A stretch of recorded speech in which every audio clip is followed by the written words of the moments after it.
सागर पार।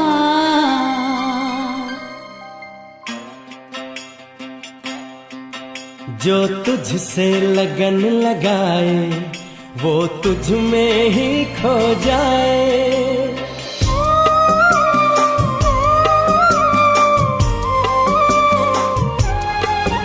जो तुझसे लगन लगाए वो तुझ में ही खो जाए।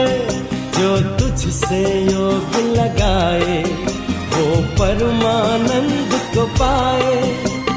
तू सत्य है, तू शक्ति है, तू सत्य है, तू शक्ति है। जो तुझसे लगन लगाए वो तुझ में ही खो जाए। जो तुझसे योग लगाए वो परमानंद को पाए। तू सत्य है, तू शक्ति है, तू सत्य है, तू शक्ति है।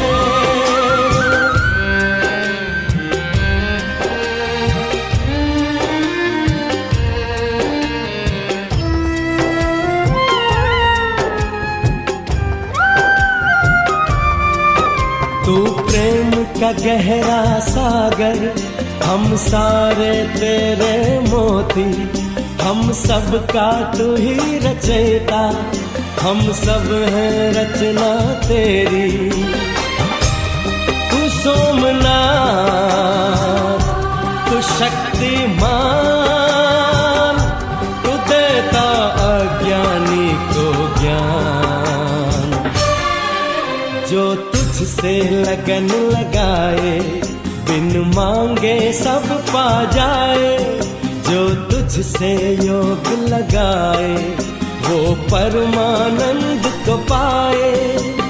तू सत्य है, तू शक्ति है, तू सत्य है, तू शक्ति है।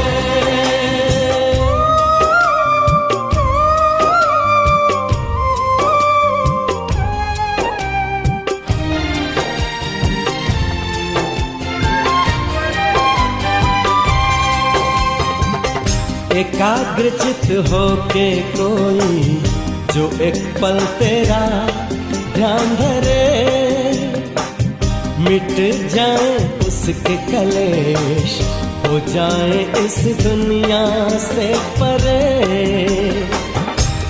तू प्राणनाथ, तू योगेश्वर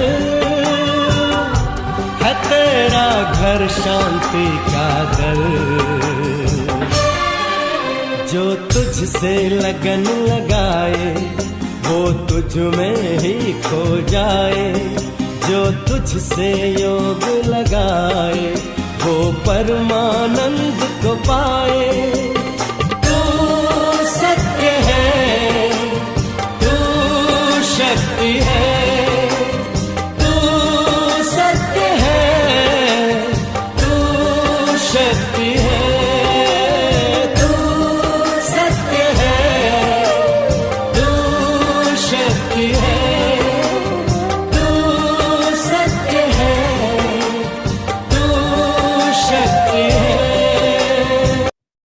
शांति। आज 8/6/2021 की साकार मधुर महावाक्यों। मीठा बाबा कहती, मीठे सेंसिबल बच्चे, सदा याद रखो कि हम अविनाशी आत्मा है। हमें अब बाप के साथ पहले तबके यानी पहले फ्लोर में जाना है। प्रश्न, कौन सी मेहनत तुम हर एक बच्चे को अवश्य करनी है? कौन सी मेहनत तुम हर एक बच्चे को अवश्य करनी है? उत्तर, बाबा तुम्हें जो इतनी नॉलेज देते हैं उसे अपने दिल से लगाते रहो। अंदर ही अंदर उसका मनन कर, हजम करो, जिससे शक्ति मिलेगी। यह मेहनत अवश्य हर एक को करनी चाहिए। जो ऐसी गुप्त मेहनत करते हैं वह सदा हर्षित रहते हैं। उन्हें नशा रहता है कि हमें पढ़ाने वाला कौन है, हम किसके सामने बैठे हैं। ओम शांति। ये किसने कहा? 2 बार कहते हैं ओम शांति, ओम शांति। एक शिव बाबा ने कहा, एक ब्रह्मा बाबा ने। ये बाप दादा इकट्ठे हैं तो दोनों को बोलना पड़े ओम शांति, ओम शांति। अब पहले किसने कहा, बाद में किसने कहा? पहले शिव बाबा ने कहा ओम शांति, मैं शांति का सागर हूँ। पीछे किसने कहा? दादा की आत्मा ने कहा। बच्चों को याद दिलाते हैं ओम शांति, मैं तो सदैव देही अभिमानी हूँ, कभी देह अभिमान में नहीं आता हूँ।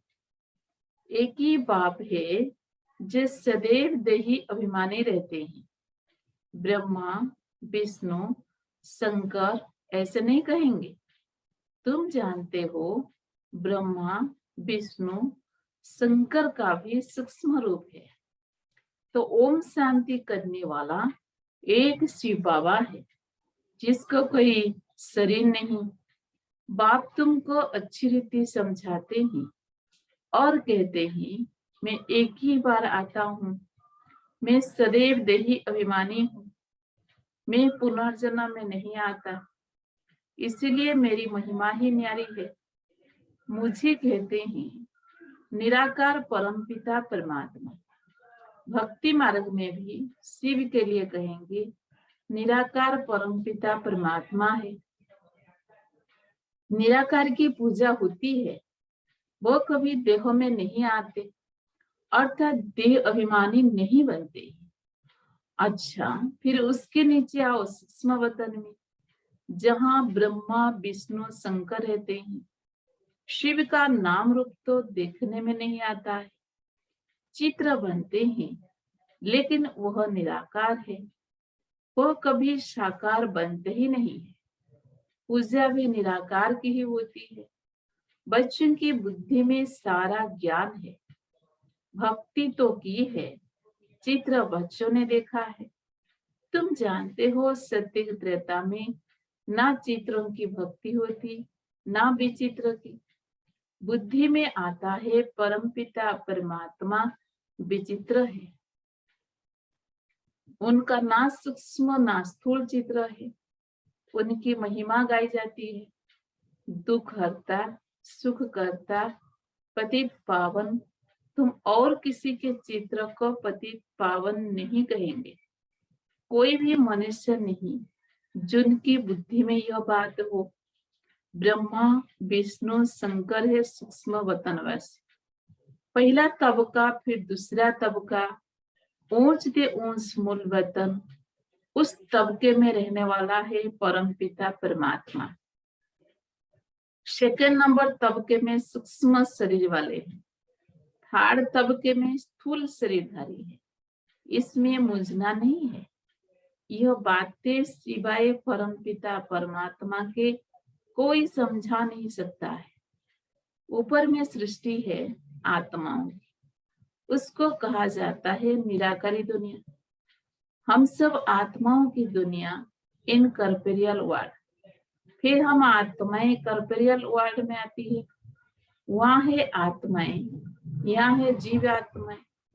यह बुद्धि में रहना चाहिए। बराबर हम निराकारी बाबा के बच्चे हैं। हम भी पहले निराकार बाप के पास रहते थे। निराकारी दुनिया में ही आत्माएं रहती है, जो अभी तक पाठ बजाने लिए आते रहते हैं साकार में। वो हो गया निराकार बाप का वतन। हम आत्मा है, यह नशा होना चाहिए। अविनाशी चीज का नशा रहना चाहिए, विनाशी चीज का थड़े होना चाहिए। देह के नशे वाले को देह अभिमानी कहा जाता है। देह अभिमानी अच्छी व आत्माभिमानी अच्छी। सेंसिबल कौन? आत्मा अभिमानी। आत्मा ही अविनाशी है, देह तो विनाशी है। आत्मा कहती है हम 84 देह लेते हैं, हम आत्मा परम धाम में बाप के साथ रहने वाले हैं। वहां से आते हैं यहाँ पाठ बजाने। आत्मा कहती है ओ बाबा, साकारी सृष्टि में है साकारी बाबा, निराकारी सृष्टि में निराकार बाबा। यह तो बिल्कुल सहज बात है। अब ब्रह्मा को कहते हैं प्रजापिता ब्रह्मा, सो तो यहाँ ठहरे ना। वहां हम आत्माएं सब एक बाप के बच्चे, ब्रदर्स हैं। बाप शिव के साथ रहने वाले हैं। परमात्मा का नाम है शिव, आत्मा का नाम है शालिग्राम। आत्मा का भी रचयिता चाहिए ना। दिल में हमेशा बातें करते रहो। जो ज्ञान मिला है वह अपने दिल से लगाने के लिए मेहनत करनी है। आत्मा ही विचार करती है। पहले पहले तो यह निश्चय करो कि हम आत्मा बाप के साथ रहने वाले हैं, हम उनके बच्चे हैं, तो जरूर वर्षा मिलना चाहिए। यह भी तुम जानते हो कि यह जो आत्माओं का झाड़ है, उनके पहले जरूर बीज होता है। जैसे सिजरा बनाते हैं, बड़ा बाप, फिर उनसे 2-4 बच्चे निकले, फिर उनसे और निकलते, 1-2 वृद्धि को पाते पाते झाड़ बड़ा होता जाता है। बिरादरी का नक्शा होता है, फलाने से फलाना निकला। तुम बच्चे जानते हो मूल वतन में सभी आत्माएं रहती है, उनका भी चित्र है। ऊंचते ऊंच है बाप, तुम बच्चों की बुद्धि में है। बाबा इस शरीर में आया हुआ है। रूहानी बाप इनमें आकर रूहों को पढ़ाते हैं। सूक्ष्म वतन में तो नहीं पढ़ाएंगे। शतीक में तो यह नॉलेज किसी को भी नहीं रहती। बाप ही इस संगम युग पर आकर यह नॉलेज देते हैं। इस मनुष्य सृष्टि रूपी झाड़ की नॉलेज कोई को है नहीं। कल्प की आयु ही बहुत बड़ी लिख दी है। अभी बाप तुमको समझाते हैं, बच्चे अभी तुमको फिर घर चलना है, वो है आत्माओं का घर। बाप और बच्चे रहते हैं, सब ब्रदर से ही। ब्रदर और सिस्टर तब कहा जाता है जब यहाँ शरीर धारण करते हैं। हम आत्माएं सब भाई भाई है। भाई का जरूर बाप भी होगा ना, वो है परम पिता परमात्मा। सभी आत्माएं शरीर में रहते हुए उनको याद करती है। सत्य त्रेता में कोई याद नहीं करती है। पति दुनिया में सभी उनको याद करते हैं, क्योंकि सब रावण की जेल में है। सीता पुकारती थी हे राम। बाप समझाते हैं राम कोई त्रेता वाला याद नहीं आता, राम परमपिता परमात्मा को समझ याद करते रहते हैं। आत्मा पुकारती है। अभी तुम जानते हो आधा कल्प फिर हम किसको पुकारेंगे नहीं, क्योंकि सुखधाम में रहेंगे। इस समय बाप ही समझाते हैं, दूसरा कोई जानते ही नहीं। बहुत तो कह देते हैं कि आत्मा स परमात्मा, आत्मा परमात्मा में लीन हो जाती है। बाप समझाते हैं आत्मा तो अविनाशी है, एक भी आत्मा का विनाश नहीं हो सकता। जैसे बाप अविनाशी, वैसे आत्मा भी अविनाशी है। यह आत्मा पति तम प्रधान बनती है, फिर बाप सत्य प्रधान पवित्र बनाते हैं। सारी दुनिया को तम प्रधान बनना ही है, फिर सत्य प्रधान बनना है। पति दुनिया को पावन बनाने बाप को आना पड़ता है। उनको कहते ही है गौड़ फादर। बाप भी अविनाशी है, हम आत्माएं भी अविनाशी है, यह ड्रामा भी अविनाशी है। तुम बच्चे जानते हो कि यह वर्ल्ड की हिस्ट्री ज्योग्राफी कैसे रिपीट होती है। इन चारों युगों में हमारा पाठ चलता है। हम सूर्यवंशी फिर चंद्रवंशी बनते हैं। चंद्रवंशी जैसे सेकंड ग्रेड में आ जाता है। 14 कला वालों को सूर्यवंशी नहीं कह सकते। वास्तव में देवी देवता भी उन्हों को नहीं कह सकते। देवी देवता संपूर्ण निर्विकारी 16 कला संपूर्ण को कहा जाता है। राम को 14 कला संपन्न कहेंगे। तुम्हारे ही 84 जन्मों का हिसाब समझाया जाता है। नई चीज फिर पुरानी होती है तो वो मजा नहीं रहता। पहले संपूर्ण पवित्र रहते ही फिर थोड़े वर्ष पास होंगे तो थोड़ा पुराना कहेंगे। मकान का भी मिसाल दिया जाता है। ऐसे हर चीज होती है। ये दुनिया भी एक बड़ा मांडवा है। ये आकाश तो बहुत बड़ा है। इसका कोई अंत नहीं। इनकी एंड कहाँ है वो निकाल नहीं सकते। चलते जाओ एंड हो नहीं सकता। ब्रह्म महत्व की भी कोई एंड हो नहीं सकती। साइंस वाले कितनी कोशिश करते हैं एंड देखने की, लेकिन जा नहीं सकते, अंत पा नहीं सकते। ब्रह्म तत्व बहुत बड़ा बेअंत है। हम आत्माएं बहुत थोड़ी जगह में रहती है। यहाँ बिल्डिंग आदि कितनी बड़ी बड़ी बनाते हैं। स्पेस धरती की बहुत बड़ी है। खेती आदि भी तो चाहिए ना। वहां तो सिर्फ आत्माएं रहती है। आत्मा शरीर बिगर कैसे खाएगी। वहां तो अभक्ता है। खाने व भोगने आदि की कोई चीज होती नहीं। बाप समझाते हैं ये ज्ञान तुम बच्चों को एक ही बार मिलता है, फिर कल्प बाद तुम बच्चों को दिया जाता है। तो यह नशा होना चाहिए। हम देवता धर्म वाले थे। तुम कहते हो बाबा आज से 5000 वर्ष पहले हम आपके पास आए थे शूद्र से ब्राह्मण बनने। अब फिर हम आपके पास आए हैं बहुत निराकार होने के कारण। तुम कहेंगे दादा पास आए हैं, बाप ने इसमें प्रवेश किया है।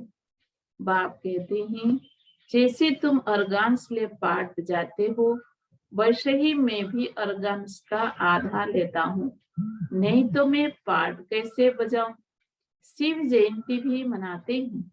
शिव तो निराकार है, उनकी जयंती कैसे हुई। मनुष्य तो एक शरीर छोड़ दूसरा लेते हैं। बाप कहते हैं मैं कैसे आकर तुम बच्चों को राजयोग सिखाऊं। मनुष्य से देवता बनाने के लिए राजयोग बाप ही आकर सिखाते हैं। मुझे ही पतित पावन ज्ञान का सागर कहते हैं। मुझे झाड़ के आदि मध्य अंत का मालूम है। तुम बच्चे समझते हो बाबा इसमें प्रवेश कर। हमको सब नॉलेज समझाते हैं। ब्रह्मा विष्णु शंकर के पाठ को भी समझना चाहिए। बाप को तो समझा है कि वह पतित पावन है। हर एक की महिमा अलग अलग, ड्यूटी अलग अलग होती है। प्रेसिडेंट प्राइम मिनिस्टर आदि बनते हैं। आत्मा कहती है यह मेरा शरीर है, मैं प्राइम मिनिस्टर हूँ। आत्मा शरीर के साथ ना हो तो बोल न सके। शिव बाबा भी है निराकार, उनको भी बोलने के लिए कर्म इंद्रियों का आधार लेना पड़ता है। इसीलिए दिखाते ही मुख से गंगा निकली। अब शिव तो है बिंदी, उनको मुख कहाँ से आया। तो इसमें आकर बैठते ही उससे ज्ञान गंगा बहाते हैं। बाप को ही सब याद करते ही हे पतित पावन आओ, हमको इस दुख से छुड़ाओ। वही बड़े से बड़ा सर्जन है।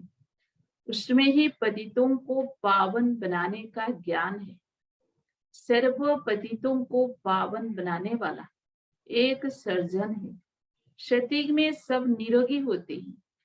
यह लक्ष्मी नारायण सती के मालिक है। इसको ऐसे कर्म किसने सिखाए जो ऐसे निरोगी बने। बाप ही आकर श्रेष्ठ कर्म सिखलाते हैं। यहाँ तो कर्म ही कुटते रहते हैं। क्षतिक में तो ऐसे नहीं कहेंगे कि कर्म ऐसे हैं, वहां कई दुख रोग होता नहीं, यहाँ तो एक दो को दुख ही देते रहते हैं। क्षतिक त्रेता में दुख की बात होती नहीं। जब कहा जाए कि यह कर्मों का भोग है, कर्म अकर्म विकर्म का अर्थ कोई समझ ही नहीं सकते। तुम जानते हो, हर एक चीज पहले सत्व प्रधान फिर सत्व रज तम बनती है। क्षतिक में 5 तत्व भी सत्व प्रधान रहते हैं।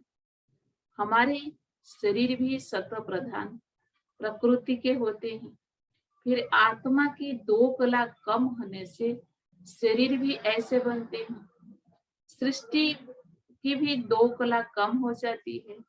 यह सब बाप ही बड़ समझाते हैं, दूसरा कोई समझा न सके।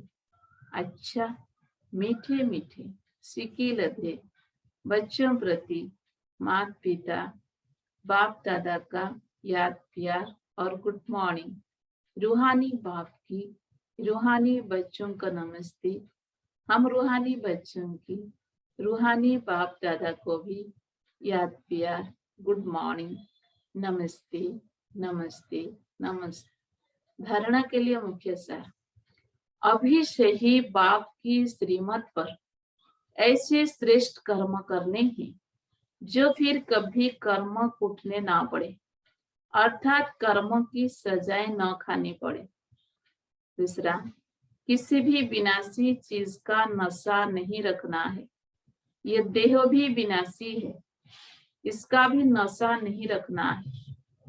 सेंसिबल बनना है। वरदान, फरमान की पालना द्वारा सर्व अरमानों को खत्म करने वाले माया प्रूफ भव। फरमान की पालना द्वारा सर्व अरमानों को खत्म करने वाले माया प्रूफ भव। अमृत वेले से लेकर रात तक दिनचर्या में जो भी फरमान मिले हुए हैं, उसी प्रमाण अपनी वृत्ति, दृष्टि, संकल्प, स्मृति, सर्विस और संबंध को चेक करो।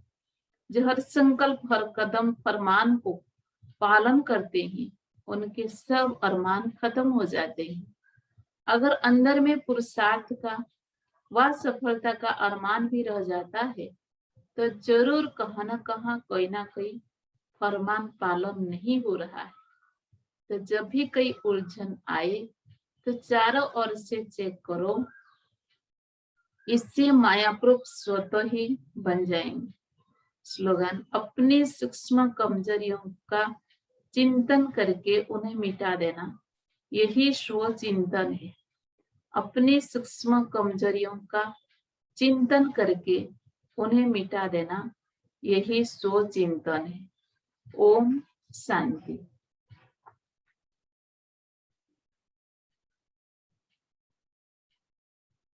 का व्यक्त इशारा, किसी भी कर्म में बहुत बिजी हो, मन बुद्धि कर्म के संबंध में लगी हुई है, लेकिन डायरेक्शन मिले फुल स्टॉप, तो फुल स्टॉप लगा सकते हो कि कर्मों के संकल्प चलते रहेंगे। यह करना है, यह नहीं करना है, यह ऐसे हैं, यह वैसे हैं।